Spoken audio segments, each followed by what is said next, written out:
Welcome back to the channel. Today we are going to design 10 veneers using my new library, and I'll leave a link in the description if you want to get it.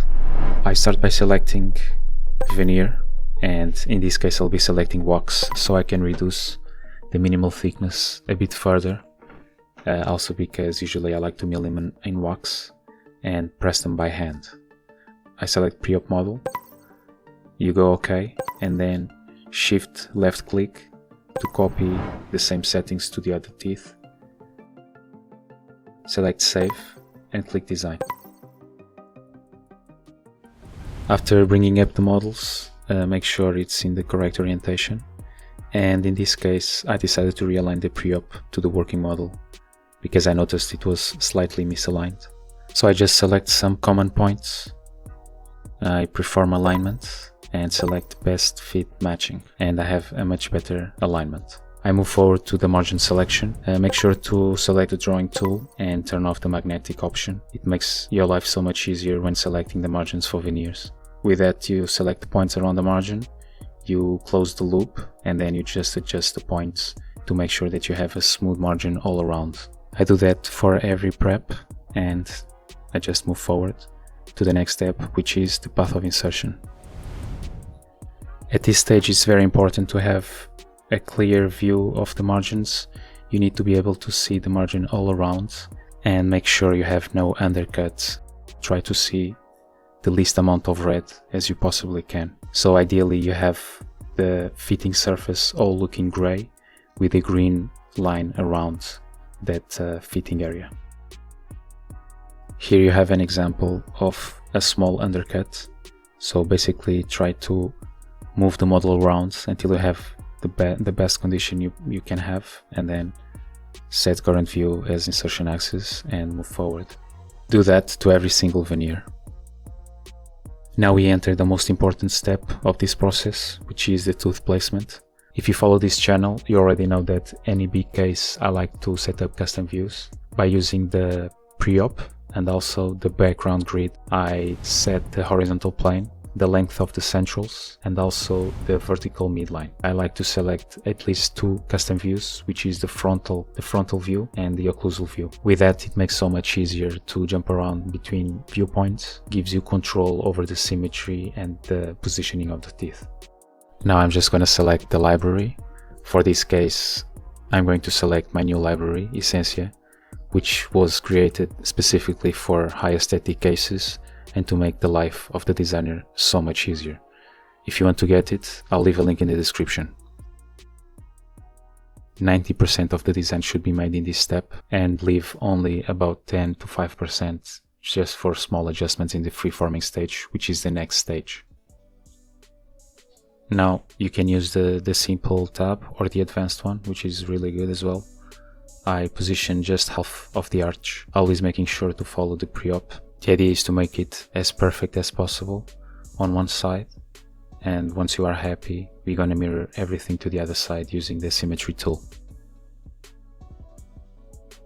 If you like this type of content, don't forget to like and subscribe, because I'll keep doing videos like this.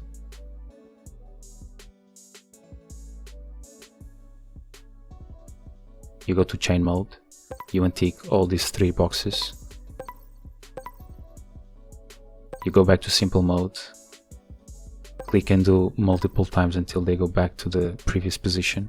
Go back to chain mode, and you select the symmetry button on the upper left to copy all teeth from the right side to the left side.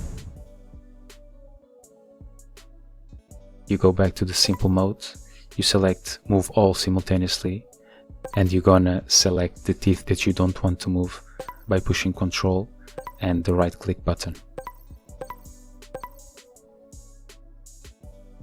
The white teeth get locked in, you cannot move them, and only the new side of the arch is moving. At this step we can place it more or less in the correct position, and then we'll go one by one and place it where they should be.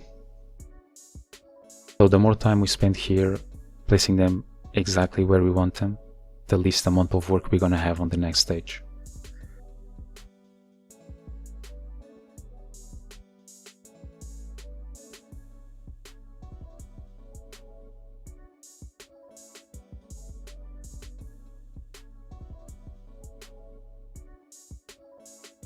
Now after everything is perfect and you are happy with the positioning, we go next, and this will make the teeth merge to the margins. Sometimes this happens where the teeth, they kind of distort a bit while adjusting to the margin. They become a bit fatter or they change a bit the shape, and I have a technique to overcome this problem that you might have in the past. As you can see, they changed a bit. So to overcome this problem, you go to expert mode, go to add remove mesh, and select the copy existing. And you make sure that only the teeth are visible. You select load all visible, and the system is going to ask you if you want to replace the current pre-op. Here you say no, to keep them individual. You don't want to combine the previous pre-op with this new setup.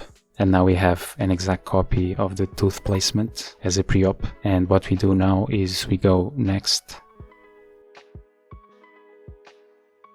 The teeth adapt, they change a bit as we saw previously, but now we have the pre-op and we're gonna adapt our teeth to the pre-op so they maintain the same buccal volume that we initially set up.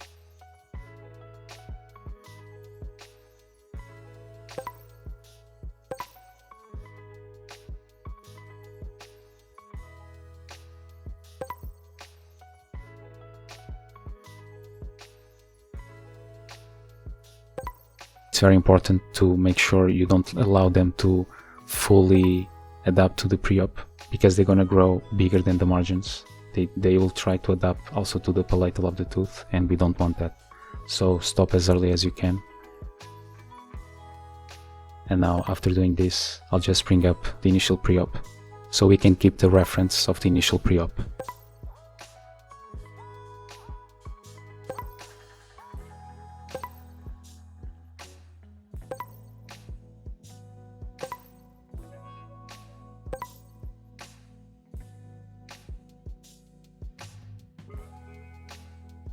Now at the free-forming stage, we already did the heavy lifting, and the hard work in the tooth placement is just to make sure that everything is nice and clean.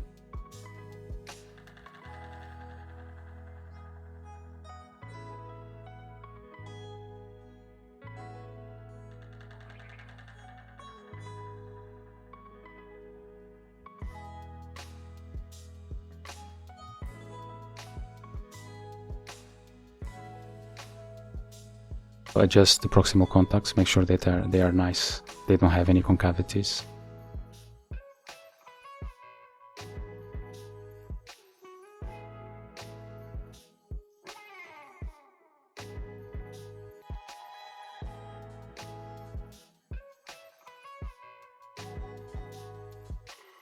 Here at the premolars, I noticed that the corners of the line angles were a bit misaligned, so I just made them at the same height so they look much more symmetrical and in harmony with the smile.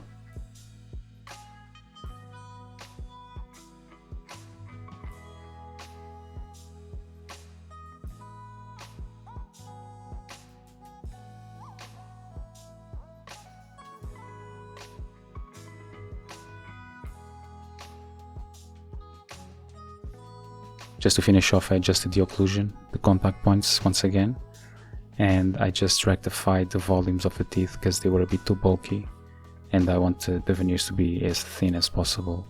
After that, the design is ready to be milled, and this is the final result. And if you want to be a faster designer, watch this video next. Thank you for watching.